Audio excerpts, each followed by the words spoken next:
తెలంగాణలో లంబాడీలు అని, ఆంధ్రప్రదేశ్లో షుగాలి అని, ప్రపంచం మొత్తంలో బంజారాలుగా పిలువబడే జాతి మా బంజారా జాతి. మరి మా బంజారాల ఆరాధ్య దైవమైనటువంటి సేవాలాల్ మహారాజ్ చరిత్రను ఈరోజు తెలుసుకుందాం. సేవాలాల్ ఒక ఆధ్యాత్మిక గురువు, సామాజిక సంస్కర్త. సేవాలాల్ ను తలవకుండా మా బంజారాలలో ఏ చిన్న కార్యక్రమాన్ని కూడా చేయరు. ఎందుకంటే ఆ సేవాలాల్ మహారాజ్ ని తలుచుకొని ఏ కార్యక్రమాన్ని తలపెట్టినా అంతా శుభమే జరుగుతుందని మా బంజారాల యొక్క నమ్మకం. సేవాలాల్ మహారాజ్ 1739 ఫిబ్రవరి 15వ తేదీన అనంతపురం జిల్లా గుత్తి సమీపంలోని రామ్జీ నాయక్ తండాలో జన్మించాడు. సేవాలాల్ మహారాజ్ తండ్రి భీమా నాయక్, తల్లి ధర్మణిబాయి. శ్రీ సంత్ సద్గురు సేవాలాల్ మహారాజ్ బంజారాలను చైతన్యపరిచి మంచి మార్గంలో నడిపారు.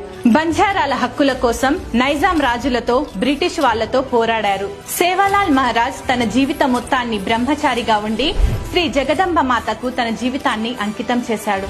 సేవాలాల్ మహారాజ్ ఆ జగదంబ మాత భక్తుడు. సేవాలాల్ మహారాజు మహిమలు కలవాడని, ఆ జగదంబ మాత ఆశీస్సులతో జన్మించాడని పూర్వీకులు చెబుతారు.